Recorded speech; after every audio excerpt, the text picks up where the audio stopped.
বিছানায় যে বসে আছে সে আমার অফিসের বস, যে কিনা আমাকে দুই চোখে সহ্য করতে পারে না। তাহলে ভাবছেন আমার সাথে বিয়ে কেন হলো তার? এ অনেক কাহিনী। তবে সহজ ভাষায় বলা যায় যে ম্যাডাম আমার সাথে ফেঁসে গেছে, সে ভালোই হয়েছে। কারণ উনার কারণে একটু হলেই চাকরি হারাতাম। তখনই মুখ তুলে তাকায় নিশাত।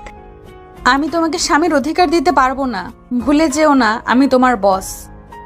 বলেছিলাম না, এই মেয়ে আমাকে দুই চোখে দেখতে পারে না। মুচকি হেসে নিজের মনে মনে কথাগুলো বলল আহনাফ। জি অবশ্যই, আমার সেটা মনে আছে। আমিও আপনাকে বউ হিসেবে দেখি না ম্যাডাম। গুড। মনে রাখবে তোমার আমার বিয়ে শুধুমাত্র একটা অ্যাক্সিডেন্ট। বাবা যতদিন দেশে আছে এই নাটক চলবে, এরপর আমরা আলাদা। জি ম্যাডাম। যাও ঘুমিয়ে পড়ো। কোথায় যাব? অন্য কোথাও গিয়ে ঘুমাও, এই রুমে না। ঠিক আছে, আমি আঙ্কেলের রুমে যাই। এই না মানে কি?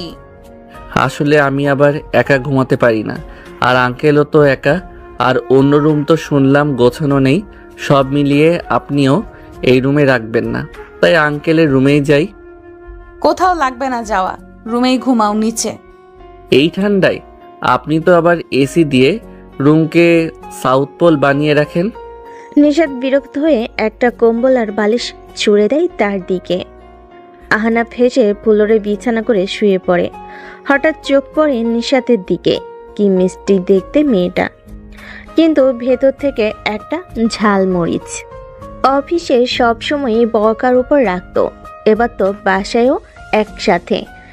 ভাবছেন বিয়ের পর নিশাত আহনাফের বাসায় না গিয়ে এখানে কেন? এই বাড়িটা নিশাতের বাবা তৈরি করেছিলেন নিশাতের জন্য। তার ইচ্ছে বিয়ের পর নিশাত আর তার স্বামী এখানে থাকবে। আর এমনিতেও আহনাফের আপন বলতে চাচা ছাড়া কেউ নেই। ছোটবেলায় বাবা মা হারিয়েছে, এরপর চাচা তাকে বড় করেছেন। এসব ভাবতে ভাবতে কখন যে আহনাফ ঘুমিয়ে পড়ে নিজেও বুঝতে পারেনি। সকাল সকাল একটা মিষ্টি ডাকে আহনাফের ঘুম ভেঙে যায়। চোখ খুলতেই দেখে কালো শাড়ি পরে হাতে চা নিয়ে সামনে দাঁড়িয়ে আছে নিশাত। অসম্ভব সুন্দর লাগছে তাকে।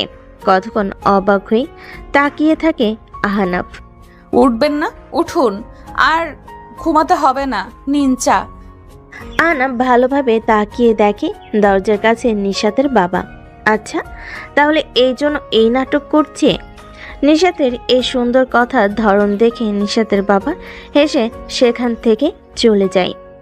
তিনি যেতেই আহনাফের সামনে থেকে চা নিয়ে বিছানায় বসে নিজের চায়ে চুমুক দেয়। নাস্তা বানানো আছে, খেয়ে অফিসে চলে আসবে, আমি যাচ্ছি। আজও অফিস? তো না, কিছু না।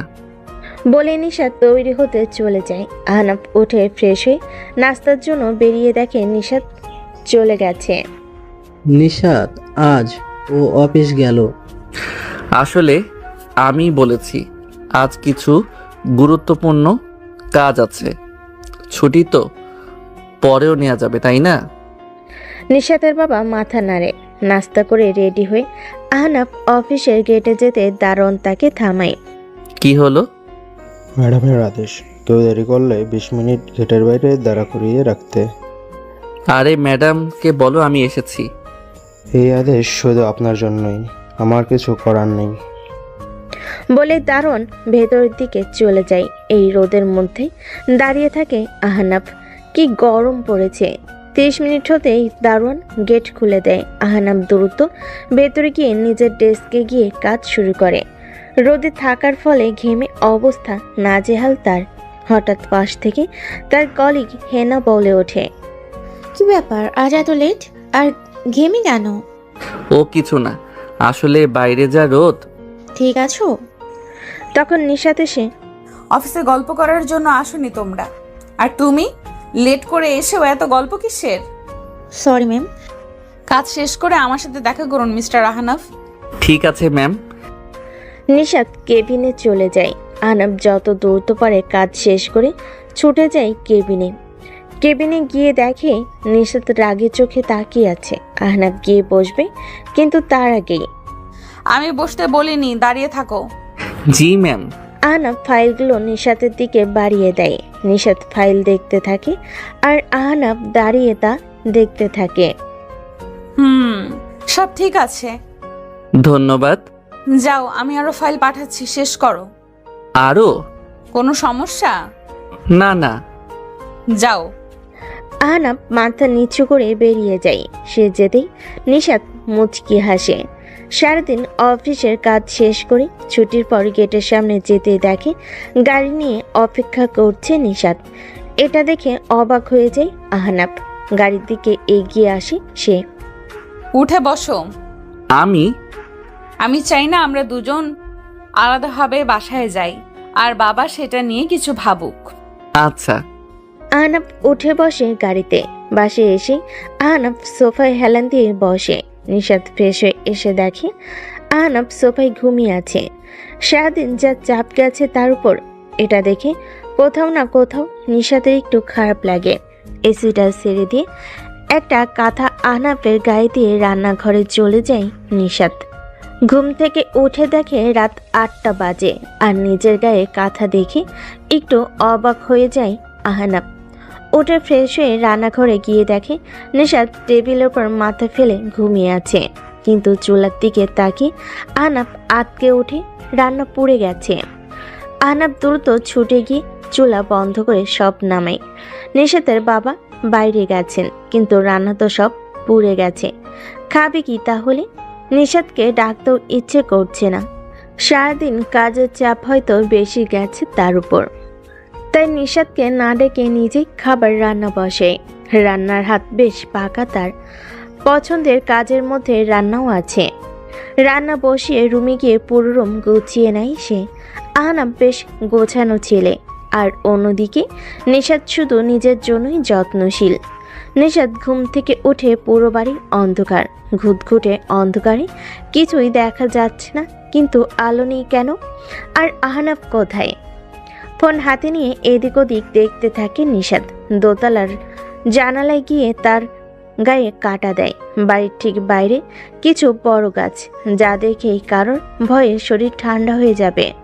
ভয়ে গলা শুকিয়ে যায় নিশাতের। দ্রুত সিঁড়িতে নামতে ধাক্কা লাগে কারোর সাথে, আর এর ফলে চিৎকার দিয়ে ওঠে নিশাত। কিন্তু তখনই ফোনের আলোতে দেখতে পায় নিশাতের সামনে দাঁড়িয়ে আছে আহনাব।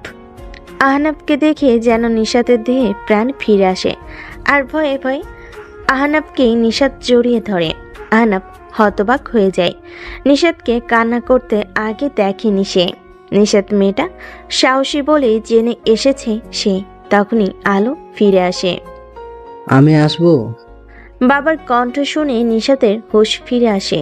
দ্রুত আহনাবকে ছেড়ে দূরে গিয়ে দাঁড়ায়। এরপর সেখান থেকে রুমে চলে যায়। নিশাতের বাবা হেসে সেখান থেকে চলে যায়, আর আহনাব সেখানেই দাঁড়িয়ে থাকে। রাতে নিশাতের বাবা আর আহনাব খাবার টেবিলে এসে বসে। নিশাত ফ্রেশ হয়ে গিয়ে দেখে রান্নাঘরে সব গোছানোই আছে। নিশাত ভাবে ঘুমানোর পর আহনাব তার রান্না নামিয়ে গুছিয়ে রেখেছে, তাই সে সেগুলো ভেবেই টেবিলে এনে রাখে। আজ আমি তোমার জন্য স্পেশাল রান্না করেছি বাবা। বাহ, কি সেটা? তোমার পছন্দের চিলি চিকেন। কথাটা শুনে আহনাব মাথা নাড়ে, কারণ সে তো চিলি চিকেন রান্না করেনি। কিন্তু আহনাবের ইশারা না বুঝে ঢাকনা খুলে দিতে নিশাত তার বাবা অবাক। কোথায় চিলি চিকেন? এটা তো অন্য একটা রান্না।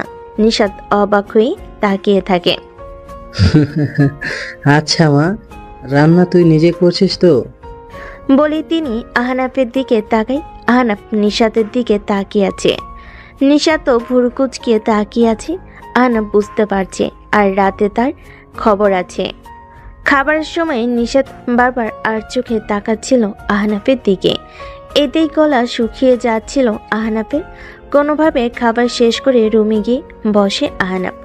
নিশাত সব গুছিয়ে রুমে গিয়ে দেখে আহনাফ আকাশের দিকে তাকিয়ে আছে। এই যে আমার রান্নাটা কোথায়? আমার রান্না কেন নেই? আসলে ম্যাম, আপনি যখন ঘুমাচ্ছিলেন তখন আপনার রান্না অক্কা পেয়েছে। মানে পুড়ে গেছে সব। কি বলছো? জি। নিশাত কিছুক্ষণ চুপ থেকে কিছু না বলে টেবিলে বসে অফিসের কাগজ ধরে আহনাফ বারান্দায় গিয়ে আকাশের দিকে তাকিয়ে থাকে। কাজ করতে করতে হঠাৎ আহনাফের দিকে তাকায় নিশাত। তাকে এভাবে আকাশের দিকে তাকিয়ে থাকতে দেখে বলে ওঠে, আকাশে কি এমন দেখছো? চাঁদ, আজকে চাঁদটার আলো যেন অন্য দিনের চেয়ে বেশি, বেশ সুন্দর লাগছে। কি লাভ দেখে সময় নষ্ট করা? হয়তো আসলেই সময় নষ্ট, তবে সুন্দর জিনিস উপভোগ করাই ভালো। করতে থাকো। বলে কাজে মন দেয় নিশাত। হঠাৎ আহনাফের ফোন বেজে ওঠে। আহনাফ আসার আগে চোখ পড়ে নিশাতের স্ক্রিনে হেনা নামটা ভেসে আছে। আহনাফ এসেই ফোনটা রিসিভ করে বারান্দায় চলে যায়। কিছুক্ষণ পর কথা শেষ করে এসে দেখে নিশাত তৈরি হচ্ছে কোথাও যাবার জন্য। কোথায় যাচ্ছেন ম্যাম? রবিন কল দিয়েছে। এত রাতে কোনো ছেলের সাথে বের হওয়া ঠিক দেখায় না। তোমার সাহস কি করে হয় আমার উপর কথা বলার? আমি কি করব না করব তোমাকে জিজ্ঞেস করতে হবে? Sorry ma'am. ভবিষ্যতে এই সাহস আর দেখাবে না। বলেই রাগে গজগজ করতে করতে বেরিয়ে যায় নিশাত। আহনাফ চুপ করে দাঁড়িয়ে থাকে। জানালা দিয়ে দেখে নিচের গাড়িতে অপেক্ষা করছে রবিন, আর নিশাত গিয়ে গাড়িতে উঠে চলে যায়। জানালার পাশেই একটা চেয়ার নিয়ে বসে থাকে আহনাফ। রাত 1টা। নিশাত বাসায় ফিরেই দেখে রুমের লাইট জ্বালানো। রুমে গিয়ে দেখে জানালার পাশে আহনাফ চেয়ারে ঘুমিয়ে আছে। একরকম বিরক্ত হই টেবিল থেকে পানি নিয়ে আহনাফের গায়ে ছুঁড়ে দেয়। আহনাফ লাফিয়ে ঘুম ভেঙে উঠে দাঁড়ায়। সামনে তাকিয়ে দেখে নিশাত। নিজের জায়গায় ঘুমাও। বলে গজগজ করতে করতে চেঞ্জ করতে যায় নিশাত। আহনাফ বুঝতেই পারল না তার ভুল কি। তাও কিছু না বলে ফ্লোরে বালিশ নিয়ে ঘুমিয়ে পড়ে। পরদিন সকালে ঘুম ভেঙে যায় নিশাতের ডাকে। সেই সকালের নাটক। এরপর আবার অফিস। প্রতিদিন 20 থেকে 30 মিনিট বাইরে থাকতে হয় আহনাফের। আর রোজ রাতে আড্ডায় বেরিয়ে যায় রবিনের সাথে নিশাত। এভাবেই কেটে যায় 1 মাস। কিন্তু এই মাসটাই রবিন ধীরে ধীরে আরও ক্লোজ হতে থাকে নিশাতের, যা আহনাফের ভালো লাগে না। আবার সাহস করে নিশাতকেও বলতেও পারছে না। ইতিমধ্যে নিশাতের বাবা গ্রামের বাড়িতে গিয়েছেন কিছু কাজে, তাই সকালের ভালো ব্যবহারটাও তেমন পায় না আহনাফ। কিন্তু একদিন রাতে আকাশ মেঘলা, যে কোনো সময় ঝড় শুরু হতে পারে। আহনাফ বারান্দায় দাঁড়িয়ে। নিশাত আজও বাইরে যাবার জন্য তৈরি হচ্ছে। আজ না গেলে হয় না? কেন? বাইরে যা আবহাওয়া, যে কোনো সময় ঝড় নামতে পারে। সমস্যা নেই। বলে নিশাত বেরিয়ে যায়। আহনাফের ব্যাপারটা ভালো লাগে না। কেন যেন আজ মনটা অশান্ত হয়ে আছে। বাইরের পরিবেশটাও যেন তার মনের মতোই আপাতত স্তব্ধ, কিন্তু যে কোনো বড় ঝড় আসবে। রাতে 8টার মাঝে হঠাৎ সবাই খেয়াল করে টিপ টিপ করে বৃষ্টি পড়ছে। তাই এক এক করে সবাই বিদায় নেই। শেষে শুধু নিশাত, রবিন আর আরেকজন থেকে যায়। হঠাৎ ঝুম বৃষ্টি নেমে যায়। ভিজতে ভিজতে 3 জন ছুটতে থাকে। একজন তো তার বাসায় চলে যায়। আর রবিন আর নিশাত ভিজতে ভিজতে গাড়িতে গিয়ে বসে।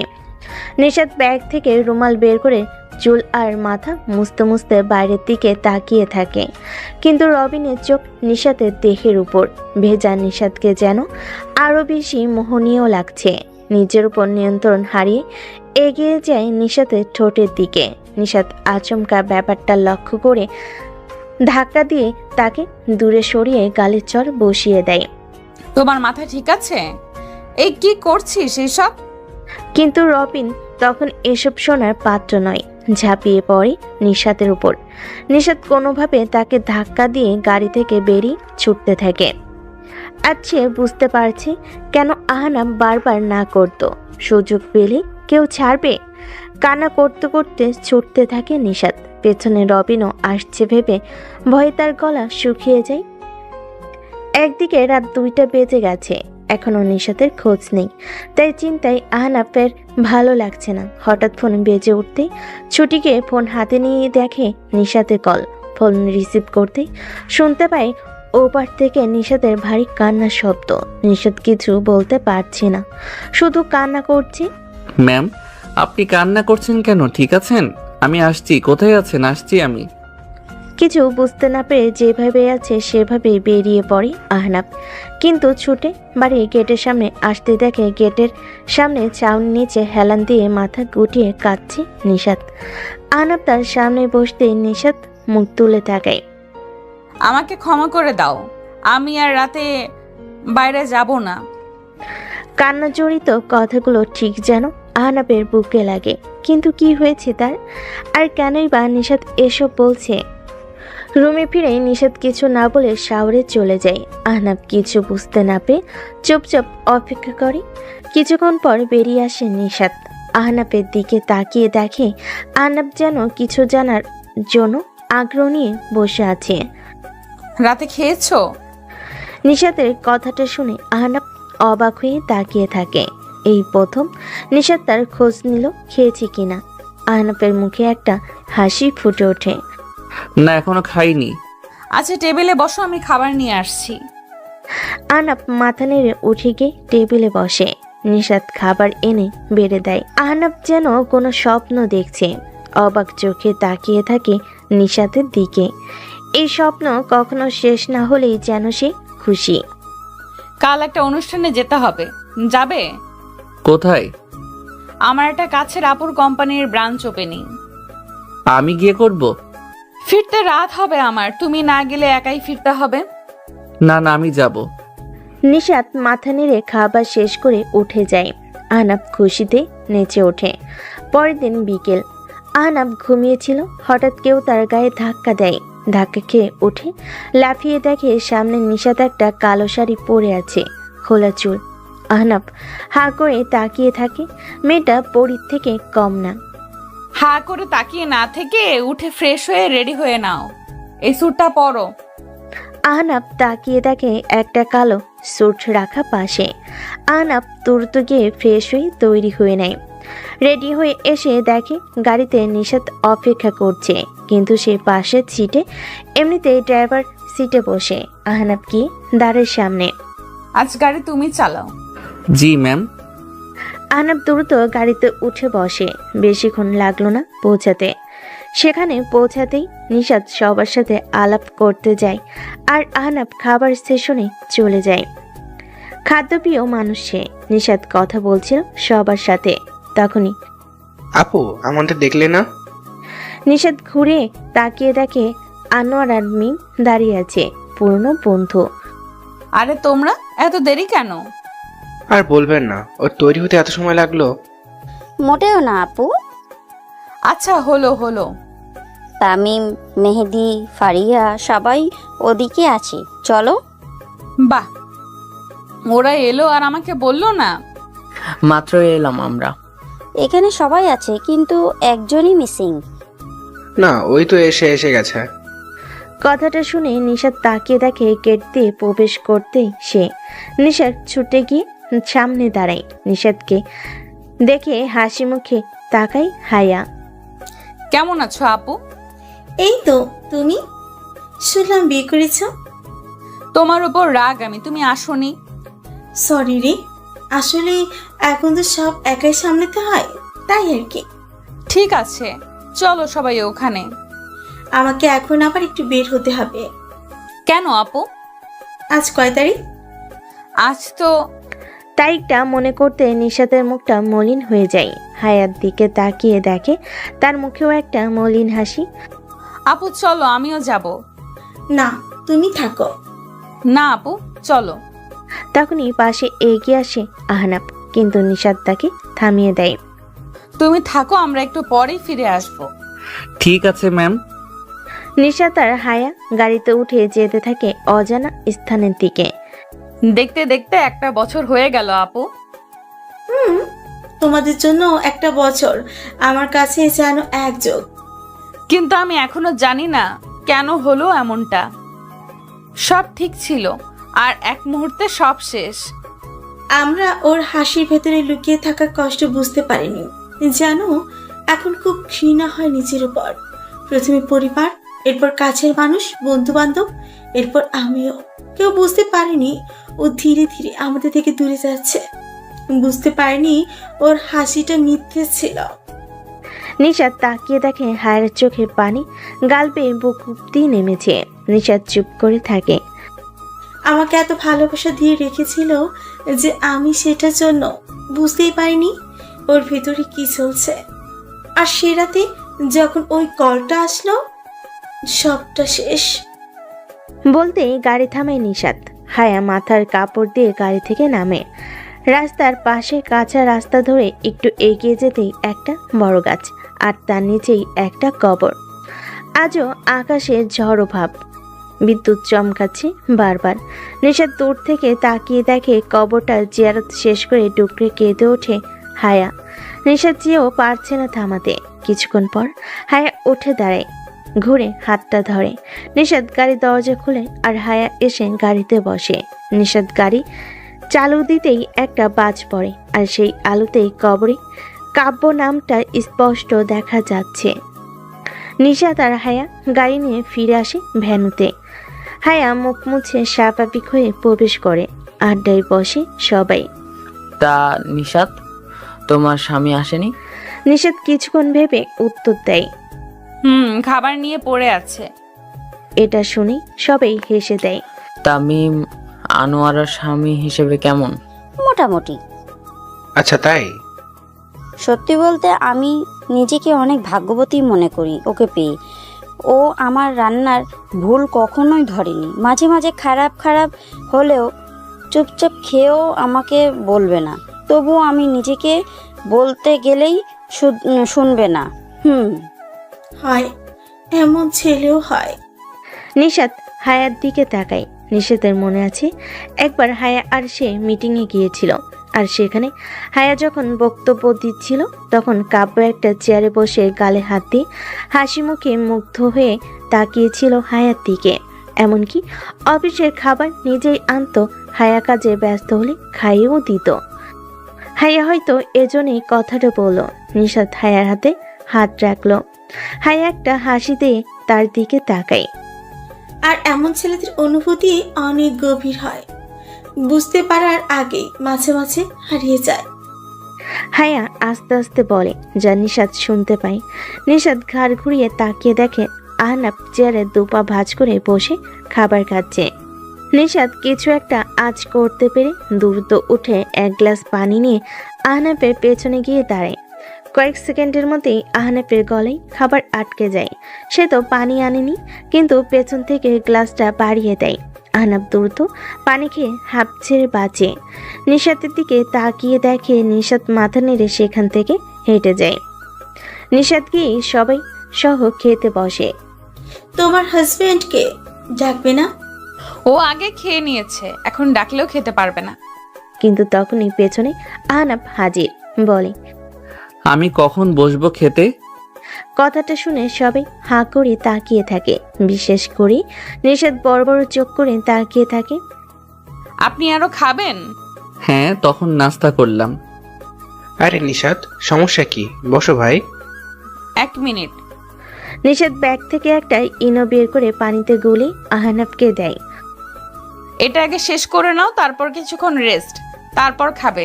প্রয়োজনে আমি অপেক্ষা করব। আরে আমাদের এসব লাগবে না, চিন্তা করবেন না। অনুষ্ঠান থেকে ফেরার 1 ঘন্টা পর বিছানায় পেট ব্যথায় কাটতে থাকে আহনাফ। সামনে নিশাত চোখ গরম করে তাকিয়ে আছে।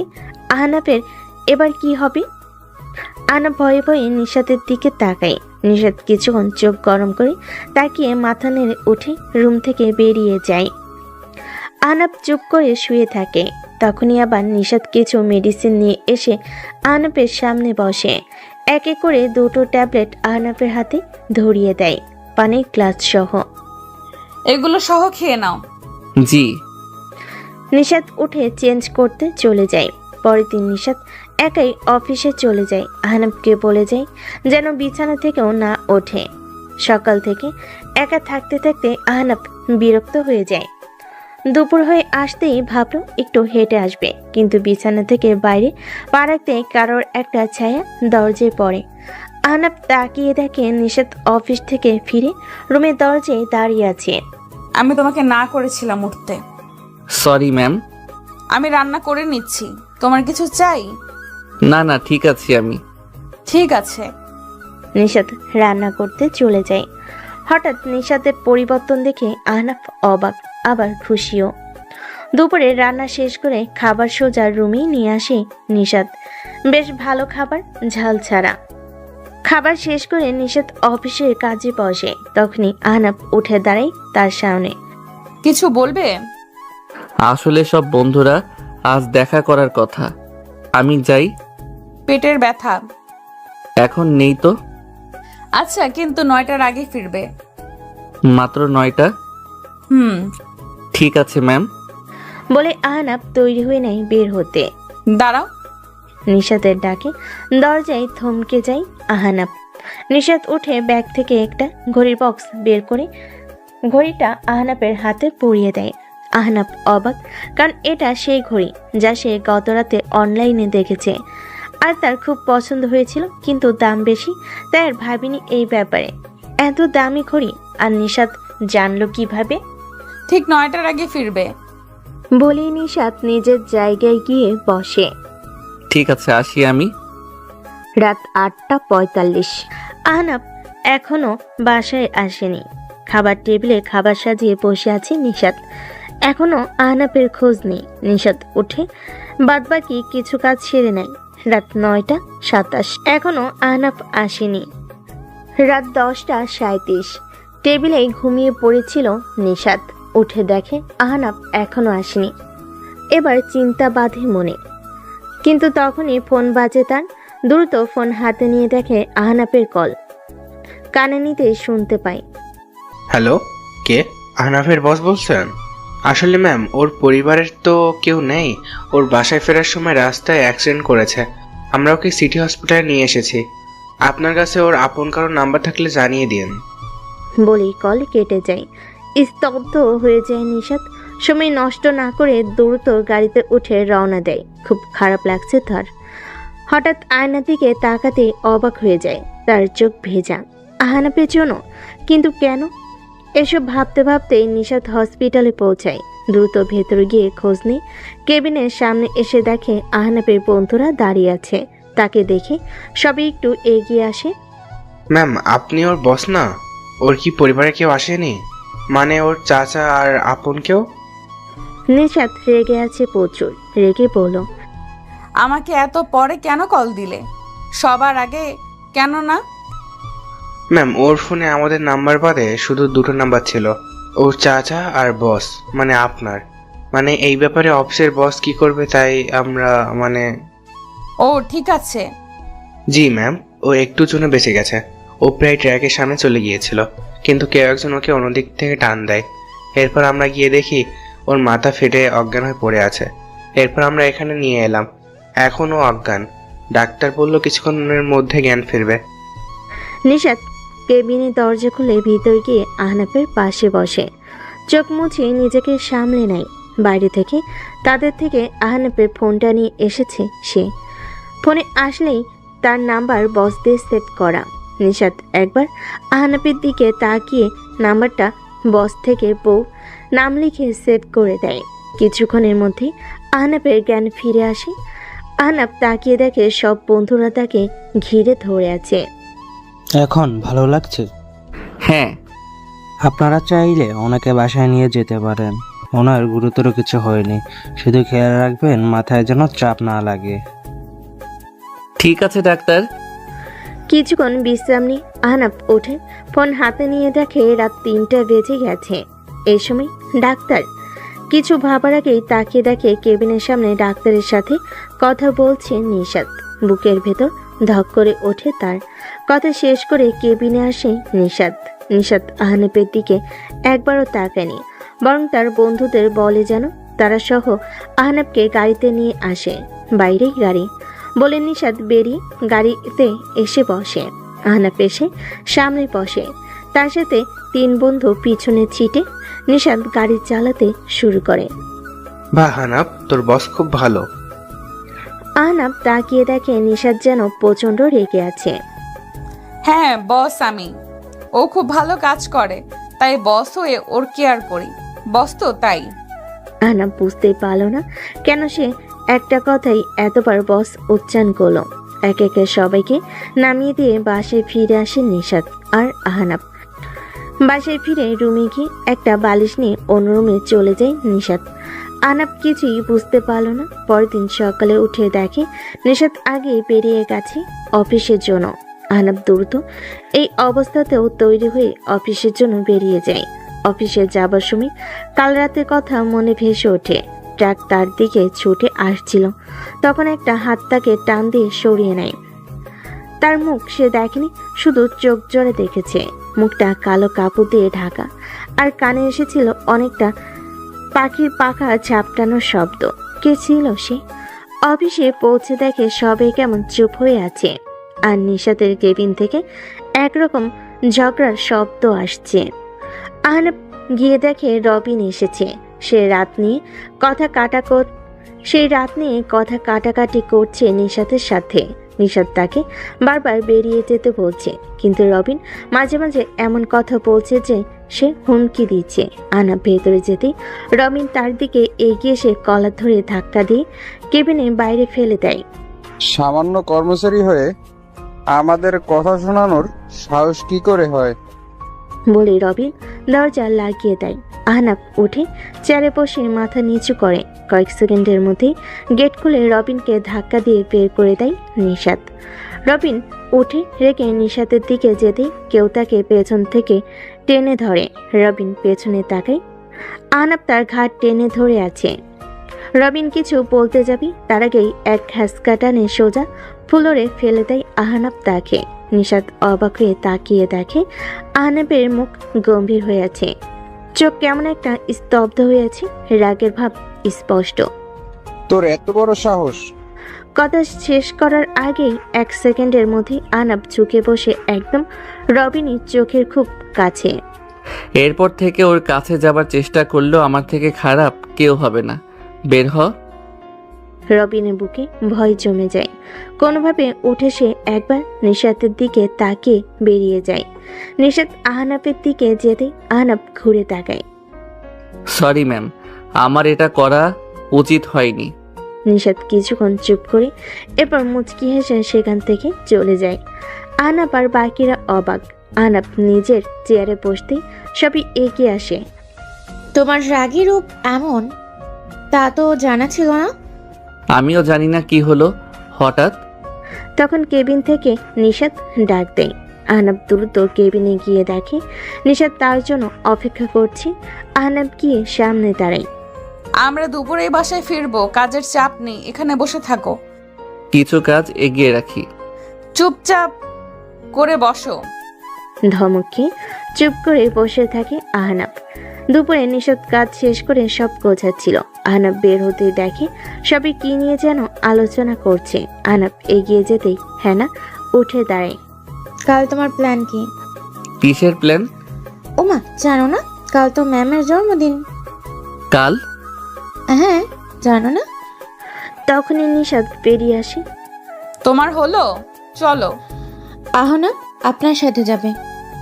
হ্যাঁ। ওকে কি কোনো বিশেষ কাজে নিচ্ছেন ম্যাম?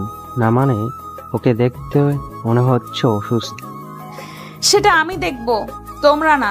এসো তুমি। আহনাব মাথা নেড়ে নিশাতের পিছনে হাঁটতে থাকে গাড়িতে। সরি, আমি না জেনেই রবিন স্যারকে। তুমি অফিসে বসের সম্মান বাঁচাতেই তো এমন করলে, তাই না? হ্যাঁ। আচ্ছা, হ্যাঁ ঠিক আছে, বসো। ওকে। বুঝতে পারলাম না ম্যাম। আহনাফ। নিশাতের মুখে নিজের নামটা শুনে পুরো শরীরে কেমন যেন একটা প্রবাহ বয়ে গেল। জি জি ম্যাম। আমার নাম কি? নিশাত ম্যাম। নিশাত ম্যাম। বলতে বলতেই বাসায় ফিরে আসে নিশাত আহনাব। বাসায় ফিরে দুপুরে খাবারের পর আহনাব চুপচাপ বারান্দায় গিয়ে বসে আছে। হঠাৎ রুমে তাকিয়ে দেখে নিশাত ঘুমিয়ে আছে, ক্লান্ত তাই হয়তো। হঠাৎ একটা জিনিস মাথায় এলো, কাল তো ম্যামের জন্মদিন, কিছু উপহার আনা লাগবে। নিশাতকে বলে সে বের হতে দেবে না, তাই আহনাব চুপি চুপি বেরিয়ে যায়। দারোয়ানকে বলে যায় ম্যামকে বলতে সে বন্ধু বাসায় যাচ্ছে। রিক্সা করে শপিং মলে গিয়ে শাড়ির দোকানে গিয়ে একে একে কিছু শাড়ি দেখতে থাকে। 2টা শাড়ি পছন্দ হয়, কিন্তু দুটোর টাকা তো সে আনেনি। কোনটা নিবে ভাবতে থাকে। এদিকে ঘুম থেকে উঠে আহনাবকে না পেয়ে নিশাত একটু চিন্তায় পড়ে। তখনই টেবিলে একটা নোট পেয়ে হাতে নিয়ে দেখে সেটি আহনাব লিখে গেছে বন্ধুর বাসায় যাচ্ছে। নিশাত একটু রেগে যায়, তাও কি করবে আর। ফ্রেশ হয়ে কফি নিয়ে বারান্দায় বসে। এদিকে সব কেনাকাটা করে বন্ধুদের কিছু জিনিস ব্যবস্থা করতে বলে বাসায় ফিরে আসে আহনাব। 7টা বেজে গেছে। বাসায় ফিরে রুমে গিয়ে দেখে নিশাত টিভি দেখছে। সরি না বলে যাওয়ার জন্য। বসকে বাসার ব্যাপারে না বললেও হয়, ঠিক আছে? টেবিলে পিঠে আছে, বসো, নিয়ে আসছি। নিশাত উঠে গিয়ে পিঠে আর কফি নিয়ে আসে। মুভি দেখবে? আচ্ছা ম্যাম। এরপর দুজন একটা মুভি দেখতে থাকে, কিন্তু আহনাবের মাথায় চলছে রাত 12টার প্ল্যান। 10টা 40 একটা কল আসে নিশাতের। নিশাত উঠে কথা বলতে বলতে বারান্দায় চলে যায়। কিছুক্ষণ পর ফিরে আসে। কে কল দিয়েছে? বন্ধুরা রাত 12টার পর আমার জন্মদিন, তাই যেতে বলল। কিছু অ্যারেঞ্জ করেছে হয়তো। যেতেই হবে? কেন, তোমার কিছু প্ল্যান আছে নাকি বসের জন্মদিনে? আছে। বস তো অফিসে দিতে পারবে। বলে নিশাত হাঁটা ধরে। যদি স্বামী হিসেবে না যেতে বলি? নিশাতের ভেতর ধক করে ওঠে। আলতোভাবে তাকাই আহনাফের দিকে। বলে দেখো। ম্যাম? ম্যাম? না মানে নিশাত, আজ আমারও কিছু প্ল্যান আছে, থেকে যান। নিশাতের বুক থেকে যেন একটা পাথর সরে যায়। ফোনটা তুলে কাউকে কল দেয়। হ্যালো, সরি আমি আসতে পারবো না, আমার স্বামী আজ আমাকে সারপ্রাইজ দেবে। আহনাফ চোখ বড় বড় করে তাকায়। কল কেটে নিশাত আহনাফের দিকে একবার তাকায়। এবার দেখি কি প্ল্যান তোমার, তোমার বস বউয়ের জন্য। আহনাফের মুখে হাসি ফুটে ওঠে। কি প্ল্যান করেছে আহনাফ নিশাতের জন্মদিনের জন্য? রাত 11টা 30 বাজতে চলো। নিশাত বসে আছে একভাবে আহনাফের সামনে। আহনাফ বারবার ঘড়ির দিকে তাকাচ্ছে। 11টা 45 বেজে যায়। আহনাফ উঠে দাঁড়ায়, হেঁটে বাইরে কোথাও চলে যায়। নিশাত বুঝতে পারছে না কোথায় গেল আহনাফ। কিছুক্ষণ পর আহনাফ হাতে একটা বক্স নিয়ে ফিরে আসে। এসে নিশাতের সামনে দাঁড়ায়। এতে কি? খুলে দেখুন। নিশাত বক্সটা খুলতে দেখে নীল আর মেরুনের মধ্যে একটা সুন্দর শাড়ি। নিশাত মুগ্ধ হয়ে তাকিয়ে থাকে শাড়ির দিকে। 12টার আগেই দিলে যে? না এটা সারপ্রাইজ না, এটা পরে আসুন, জলদি যান, সময় হয়ে এলো। কিসের সময়? আহা যান না। নিশাত মাথা নেড়ে চেঞ্জ করতে চলে যায়। 11টা 57। নিশাত শাড়ি পরে বের হয়। নিশাতকে এই শাড়িতে দেখে আহনাফ মুগ্ধ হয়ে তাকিয়ে থাকে। এই যে দেখা হলো। So sorry ma'am. এবার সারপ্রাইজটা। আসুন আসুন। নিশাতকে নিয়ে দ্রুত ছাদে চলে যায় আহনাফ। পুরো ছাদ অন্ধকার। ছাদ অন্ধকার কেন? কিছুই দেখা যাচ্ছে না। নিশাতের কথা শুনে একটু হাসি আহনাফ। তাদের বাড়িটার আশেপাশে কোনো বাড়ি নেই, তাই আলাদাও আলো নেই। 12টা বাজতেই একটা জল শব্দ হয়, আর একে একে বাড়ির চারপাশ থেকে আতশবাজি আকাশে গিয়ে ফাটতে শুরু করে। একের পর এক পুরো আকাশ আলোকিত হয়ে যায়। নিশাত মুগ্ধ হয়ে আকাশের দিকে তাকিয়ে থাকে। এভাবে 5 মিনিট আতশবাজি ফাটার পর পুরো ছাদ আলোকিত হয়ে যায়। সুন্দরভাবে সাজানো ছাদ। নিশাত অবাক হয়ে সেদিকে তাকাতে থাকে। এইসব কখন, কিভাবে? তুমি তো আসলে যখন আপনি ঘুমিয়েছিলেন তখন এতে আমাকে কিছু মানুষ সাহায্য করেছে। বলতে নিশাতের বাবা নিশাতের এক ফ্রেন্ড কেক নিয়ে ভেতরে আসে। বাবা মিলি। হ্যাঁ মা, আমি দুপুরে ফিরে দেখি তুই ঘুমাচ্ছিস। এরপর আহনাফ আমাকে বাকিটা বলল। সরি ম্যাম, না বলে। নিশাত কেক কাটে। প্রথম টুকরো হাতে নিয়ে দেখে আহনাফ দূরে দাঁড়িয়ে আছে। নিশাত এগিয়ে আহনাফের মুখে কেক পুড়ে দেয়। আহনাফ বড় বড় চোখ করে তাকিয়ে থাকে অবাক হয়ে। নিশাতের বাবা আর মিলি হাসতে থাকে। আহনাফ একটু লজ্জা পেয়ে যায়। নিশাত মা, কাল তুমি আর আহনাফ হায়ার গ্রামে বেড়াতে যাচ্ছ। বিকেলের ট্রেন। বাবা এই হঠাৎ? বিয়ের পর তোমরা কোথাও যাওনি, আর হায়াও বলল গ্রামে যাচ্ছে। ও তোমাদের এবার যেতে হবে ওর সাথে। কই, আপু তো আমাকে কিছু বলেনি। আজই বললো আমাকে। তোমার ফোন নাকি অফ? ও হ্যাঁ, সন্ধ্যায় অফ হয়েছিল। তাহলে কাল তৈরি হয়ে যাবে। বাবা অফিস থেকে সোজা যাবে। অফিস কেন? বাবা কিছু ফাইলে সাইন করতে হবে। আচ্ছা ঠিক আছে। পরের দিন সকাল। আহনাব তৈরি হয়ে বসে আছে, কিন্তু নিশাত এখনো তৈরি হচ্ছে। ম্যাম, আর কতক্ষণ লাগবে? 5 মিনিট। তুমি চাবি নিয়ে গাড়ি বের করে নাও, আমার টেবিলের চাবি। আহনাব মাথা নেড়ে চাবি বের করে বের হবে তখনই। সোফায় দেখো স্যুট রাখা নীলচে, ওটা পরে নাও। আমি তো পড়তে পারবো না, তাই না? ঠিক আছে ম্যাম। স্যুটটা হাতে নিয়ে গাড়ি চড়াই আহনাব। আয়নার সামনে দাঁড়াই আহনাব। দারুণ লাগছে তাকে। চাবি নিয়ে বেরিয়ে যায়। গাড়ি নিয়ে গেটের সামনে দাঁড়াই আহনাব। তখনই গেট খুলে বেরিয়ে আসে নিশাত। আহনাবের শাড়িটা পরে, খোলা চুল। রাতে যত সুন্দর লাগছিল তার থেকেও এখন অনেক গুণ বেশি সুন্দর লাগছে তাকে, একদম পরি। নিশাত এসে সামনে তার পাশে বসে। চালাও। জি ম্যাম। আহনাব কোনোভাবে চোখ সরিয়ে গাড়িটা নিয়ে বেরিয়ে পড়ে। অফিসের নিচে সবে অপেক্ষা করছে নিশাতের জন্য ফুল নিয়ে। গাড়ি আসতেই সবে এগিয়ে আসে। আহনাব আগে বেরিয়ে দরজা খুলে দেয়। নিশাত বেরিয়ে আসে। সবাই অবাক, এই প্রথম নিশাত এভাবে অফিসে এসেছে। তাদের মধ্যে রবিনও এসেছে। সবার আগে সে এগিয়ে যায়। Happy birthday Nishat.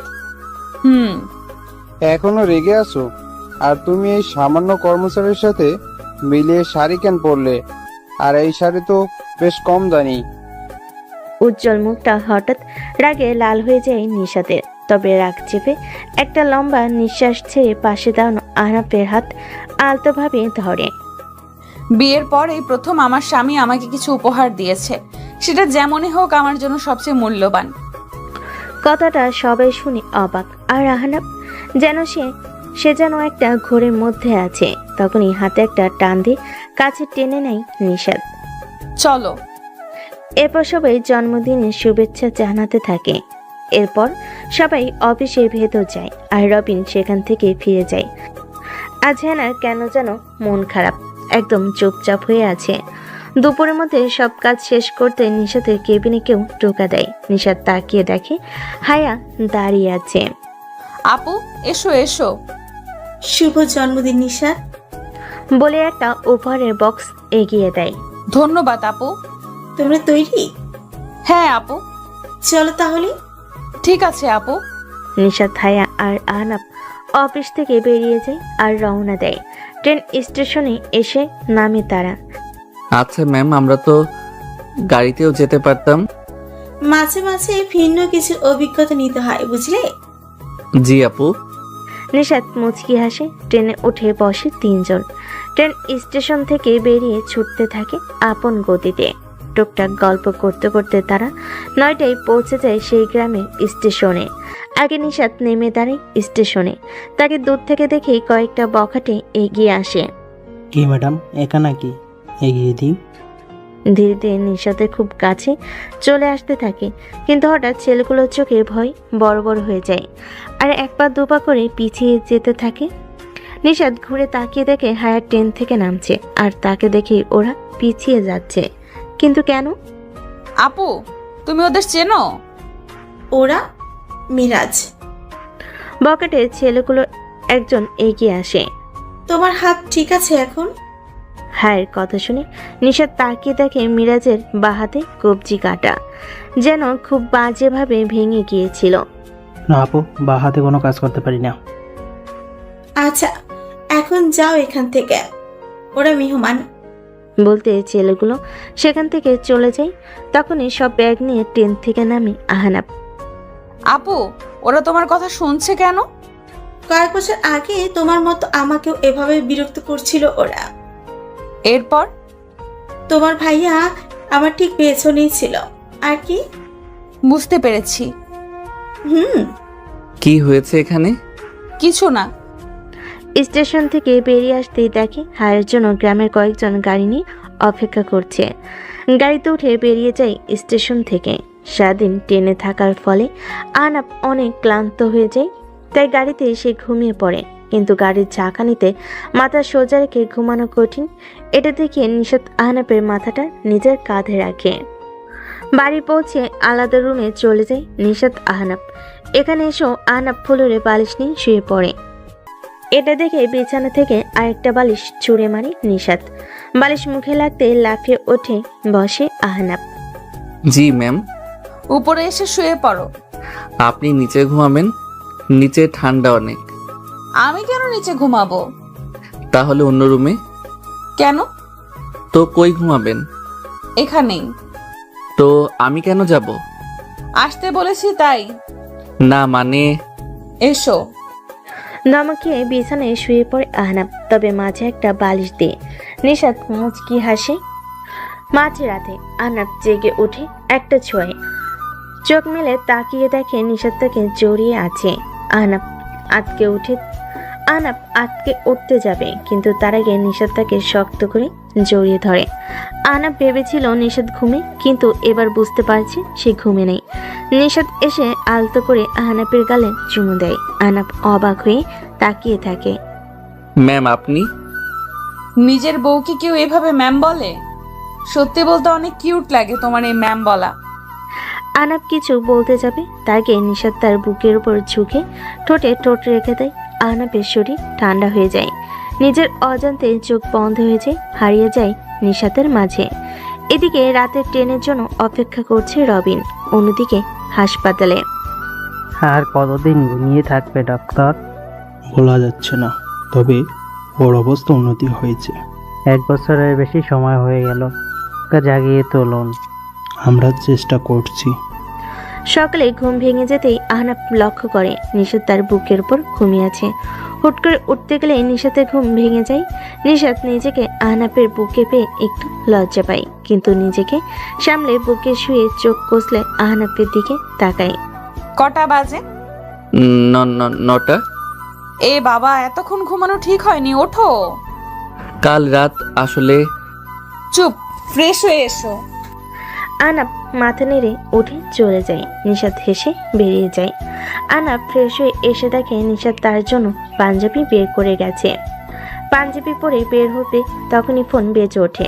নাম্বারটা চেনা না, অচেনা। রিসিভ করতেই। স্যার, আপনি আহনাব স্যার? অচেনা কণ্ঠে। জি। জি, আপনার একটা পার্সেল রয়েছে। কিন্তু আমি তো শহরে নেই। জি জানি স্যার, আপনার ঠিকানাটা দিলে আমাদের জন্য সুবিধা হয়। আচ্ছা আমি এখন আছি। ঠিক আছে স্যার, ধন্যবাদ। বলে কল কেটে যায়। এই সময় পার্সেল কে পাঠাচ্ছে আর কেন, এসব না ভেবে বেরিয়ে নাস্তার টেবিলে গিয়ে দেখে হায়া নিশাত বসে আছে। খুব ভালো হলো। জি আপু। দুজনের জন্য আজ একটা সারপ্রাইজ আছে। কি সারপ্রাইজ আপু? এখনই বলবো না, বিকেলে। কি বলো না। আহনাফ, তোমার কাছে কোনো কল এসেছে? হ্যাঁ আপু, একটু আগেই। আচ্ছা, তাহলে বিকেলেই জেনে যাবে। আহা, বলো না। না, কেন দ্রুত। এরপর আমরা গ্রাম দেখতে বের হব। আচ্ছা। আহনাব নাস্তায় বসে। নাস্তা শেষ করে তিনজন গ্রামের রাস্তা ধরে হাঁটা শুরু করে গ্রাম দেখতে। দুধারে মাঠ আর রাস্তার ধারে উঁচু উঁচু গাছ, আর শীতল ছায়ার মধ্য দিয়ে কাঁচা রাস্তা চলে গেছে। আর সেই রাস্তা ধরে তিনজন হাঁটছে। মাঝে মাঝে পাশ দিয়ে শালিকের দল উড়ে যাচ্ছে। এক মনোরম পরিবেশ। হাঁটতে হাঁটতে হায়া আর নিশাত হাসি তামাশা করছে। হঠাৎ নিশাত হাঁটতে হাঁটতে আহনাবের এক হাত জড়িয়ে ধরে। আহনাব চমকে উঠে তাকায়, কিন্তু নিশার জন্য এটা ভুল করে ধরেনি। সে ধরেই হাঁটছে আর হায়ার সাথে কথা বলছে। আহনাব তাকিয়ে আছে নিশাতের দিকে। আমাকে পরে সারাক্ষণ দেখতে পারবে, রাস্তা দেখো এখন। জি ম্যাম। কথাটা শুনে চোখ পাকিয়ে তাকায় নিশাত। এতে ভয়ে গলা শুকিয়ে যায় আহনাবের। আহনাবের চোখে মুখে ভয় দেখে নিশাত হেসে দেয়। আহনাব একটু মুচকি হাসে। দুপুর হয়ে আসতেই তারা বাড়ির দিকে হাঁটা শুরু করে। হঠাৎ দূর থেকে একটা বুড়ো লোক ছুটে আসে, এসে হায়ার সামনে দাঁড়ায়। হায়া মা, তুমি এসেছো, আমাকে বলনি কেন? কাকা, আমি রাতে এসেছি। আমি তো বিকেলে আপনার বাড়ি যেতাম। সে তো যেতেই হবে, আজ তো তোমার মিলির গায়ে হলুদ, কাল বিয়ে। কি বলেন? আমাদের মিলি বিয়ে? বাবা, কত বড় হয়ে গেল, বুঝতেই পারিনি। তুমি কিন্তু সময় করে চলে আসবে, মিলি জানলে কিন্তু নিজে গিয়েই টেনে নিয়ে আসবে তোমার। কাকা, আমি যাব। মিলির বিয়ে আর আমি যাব না, তা হয়? আচ্ছা মা, শুনে খুশি হলাম।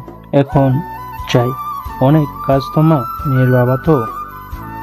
বলেই লোকটা ধান ক্ষেতের আইল ধরে একটা বাড়ির দিকে চলে যায়। আজ গায়ে হলুদে যেতে হবে, গ্রামের বিয়েটাও দেখে নেবে তোমরা। আপু, বেশ ভালো হলো, আমি কখনো গ্রামের বিয়ে দেখিনি, আজ দেখব। আপু, তাহলে তো আমাকে একটু শপিং মলে যেতে হবে। কেন? আসলে আমি গলায় পরার কিছু আনিনি, শাড়ির সাথে কিছু না পরলে কেমন লাগবে বলো? এখান থেকে সবচেয়ে কাছের শপিং মলের দূরত্ব 3 ঘন্টার। কি বলো? তাহলে বললাম না, ভেবো না, সারপ্রাইজ আছে। আচ্ছা, তুমি কি বলবে ঠিকভাবে? বাড়ি চলো। হ্যাঁ আপু, আমার অনেক ক্ষুধা পেয়েছে। তোমার তো সারাদিনই ক্ষুধা পায়। আসলে সত্যি খিদে পেয়েছে। হ্যাঁ হ্যাঁ, চলো। বাড়ি এসে হায়ার রান্নার খোঁজ নেয়। বাড়ির লোকেরা জানে সব দই। এদিকে নিশাদ গোসল শেষ করে এসে আয়নার সামনে দাঁড়ায়। ভেজা চুল, এখনো পানি পড়ছে। তখনই পেছন থেকে আহনাফ এসে তাকে দেখে হতবাক হয়ে তাকিয়ে থাকে। কেন যেন একটা নেশার মতো কাজ করছে নিশাদকে দেখে। এইদিকে এসো তো। হ্যাঁ। আহনাফ এগিয়ে যায়। নিশাদ তোয়ালেটা আহনাফের হাতে ধরিয়ে দেয়। আমার চুলটা মুছে দাও হালকা হাতে। আমি? কোনো সমস্যা? না মানে। কোনো সমস্যা? না ম্যাম। নিশাদ আয়নার সামনে বসে আর আহনাফ পেছনে দাঁড়িয়ে আস্তে আস্তে চুলে তোয়ালে বুলিয়ে শুকাতে থাকে। তা রাতে কি রঙের পাঞ্জাবি পরবে? জানি না, একটা পরলেই হলো। জানি না মানে? এখনো ভাবোনি? না মানে। থামো, হয়েছে। জি। কালো পাঞ্জাবি আমি আয়রন করে রাখবো। জি আচ্ছা। অনুষ্ঠান শেষ করে বেশ কয়েকদিন পর নিশাত আর আহনাফ হায়ার থেকে বিদায় নিয়ে শহরে চলে আসে। নিশাত আগে থেকে পরিবর্তন হয়েছে, এখন আর রাতে একা বাইরে যায় না। আহনাফকে কেয়ার করে, তবে আহনাফ বুঝতে পারছে না তাকে ভালোবাসে নাকি বাসে না। সকালে নাস্তা করে দুজন অফিসে গেল। আহনাফ তার কলিগ হেনার সাথে কথা বলছিল, এমন সময় পিয়ন আসলো। স্যার, আপনাকে ম্যাডাম ডাকছে। গিয়ে বলো আসছি। ম্যাডাম আসবো? আসেন। ম্যাডাম দরজা লক করলেন কেন? আমি কি কিছু করেছি? বসেন। আপনি অফিসে গল্প করতে আসেন? না মানে ম্যাডাম, এই কথা বলছেন কেন? আমি যে প্রশ্ন করেছি তার উত্তর পাইনি। না মানে ম্যাডাম, একটু কথা বলছিলাম। না মানে জি। আর কিছু বলতে পারলাম না। ম্যাডাম আমার কলার ধরে তার মুখের সামনে নিয়ে আসলো। তারপর যা হলো তার জন্য আমি প্রস্তুত ছিলাম না। ম্যাডাম আমার ঠোঁটের সাথে তার ঠোঁট লাগিয়ে দিল।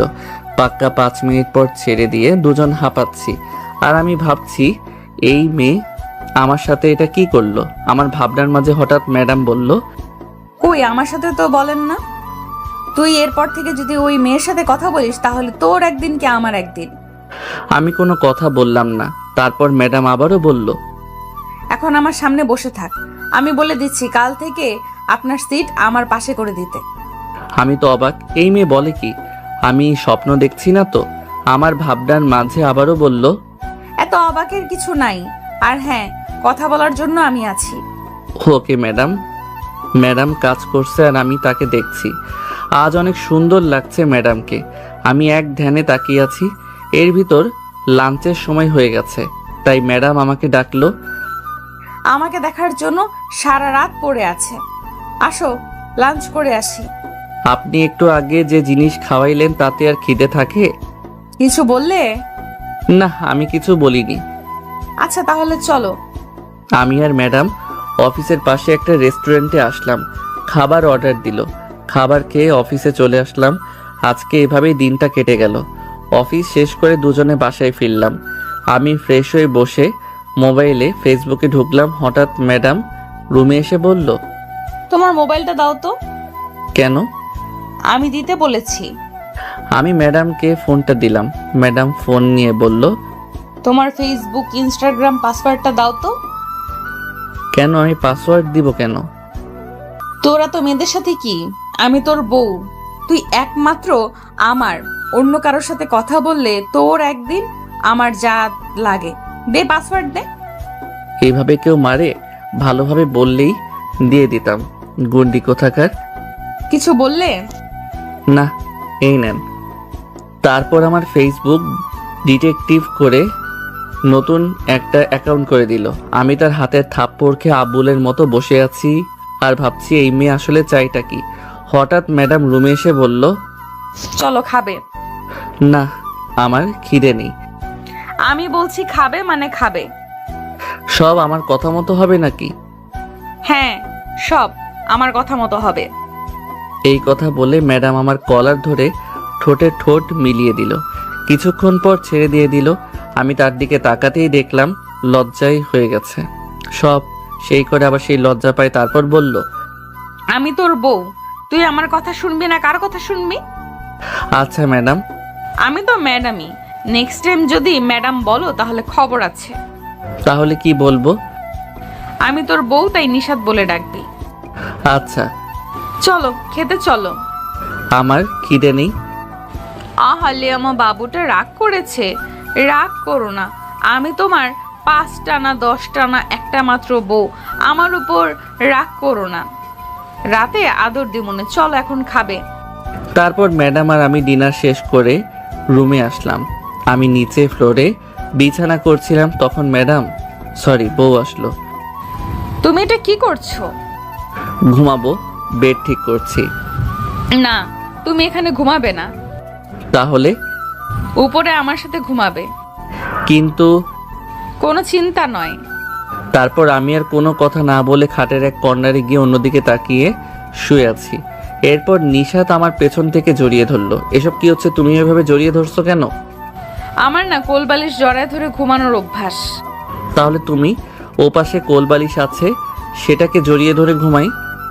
এখানে কোনো কোলবালিশ নেই। মানে আমার কোলবালিশ কোথায় গেল? ওটা আমি ফেলে দিয়েছি। ফেলে দিছো মানে? কিন্তু কেন? কারণ এই ছোট খাটে 3 জনে ঘুমাতে পারবো না। 3 জন কোথায়? এখানে তো মাত্র 2 জন, আমি আর তুমি। ওই যে কোলবালিশকে নিয়েই তো 3 জন। আমি তো ওই কোলবালিশটা ছাড়া ঘুমাতে পারি না। তাহলে এখন আমি কি জড়িয়ে ধরে ঘুমাবো? কেন তুমি আমাকে আর আমি তোমাকে 2জনকে জড়িয়ে ধরে ঘুমাবো? না, আমি তোমাকে কিছুতেই জড়িয়ে ধরে ঘুমাবো না। তুমি না ঘুমালে না ঘুমাবে, কিন্তু আমি তো তোমাকে জড়িয়ে ধরেই ঘুমাবো। এই কথা বলে আবার আমাকে জড়িয়ে ধরে শুয়ে পড়লো। আমি আর কিছুই বললাম না, কারণ জানি আমার কথা শুনবে না।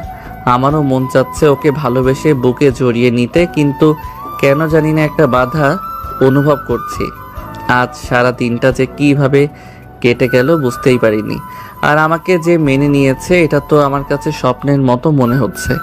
এইসব কথা ভাবছিলাম, তখন ম্যাডাম মানে বউ বলল, শুনছো? হুম। আমার না আদর লাগবে। আপনার আদর লাগবে? আমি কি করতে পারি? তুমি কি করতে পারো মানে কি? আমার আদর লাগবে। আপনার আদর লাগবে, আপনি নিয়ে নেন। আমি না করছি নাকি? হায় আল্লাহ, আমার কি ফাটা কপাল, এমন আনরোমান্টিক একটা স্বামী দিলা। আমি আনরোমান্টিক? তো কি? রোমান্টিকতা দেখতে চান, সামলাতে পারবেন তো? তুমি দিয়ে দেখো না। শোনো না, বলেন। আমার তোমার মতো একটা ছেলে বাবু লাগবে। আমার তো আপনার মতো একটা মেয়ে বাবু চাই। সে দেখা যাবে, আগে আল্লাহ যেটা দিবে ওইটাই। আগে তো বাবু আসার কাজ শুরু করবে, নাকি এমনি এমনি প্লে স্টোর থেকে আসবে? আর কি, আমি সম্মতি পেয়ে ম্যাডামকে কাছে টেনে নিলাম। তারপর একে অপরের মাঝে মিশে গেলাম। আমি ম্যাডামের নাভিতে একটা চুমু খেলাম। তারপর নিচে নামতে লাগলাম, আর ম্যাডাম আমার সারা শরীরে কিস করছে আর এক হাত দিয়ে মাথায় হাত বুলিয়ে দিচ্ছে। এরপর আমরা চলে গেলাম অন্য জগতে। সকালে ঘুম ভাঙলো নিশাতের চুলের পানিতে। চোখ খুলে দেখলাম নিশাত মাত্র শাওয়ার নিয়ে বের হয়েছে। আমি বললাম, তুমি একা শাওয়ার নিলে? তাহলে কি করব? দুজনে একসাথে নিতাম। আহা, শখ কত! অফিসে যেতে হবে, তাড়াতাড়ি ওঠো।